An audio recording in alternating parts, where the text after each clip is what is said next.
બધા મિત્રોને જય સિયારામ। અને એક રામજીનું એક બહુ સુંદર ગીત છે, તે ગીતને હું ગાવાની કોશિશ કરું છું। અને 22 તારીખ નજીક આવી રહી છે અને પૂરા ભારત વર્ષમાં એક ખુશીનો માહોલ છે। તો ઈ માહોલમાં હું એક રામજીનું ગીત ગાવાની કોશિશ કરું છું। તો વિડીયો સારો લાગે તો લાઈક, શેર અને સબસ્ક્રાઇબ જરૂર કરજો।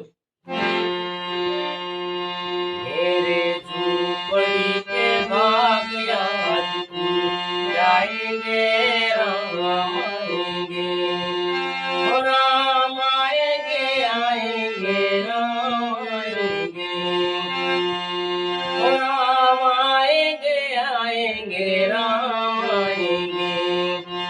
मेरे झूपड़ी के भाग आज खुल जाएंगे, राम आएंगे, राम आएंगे तो अंगना सजाऊंगी, दीप जला के दिवाली में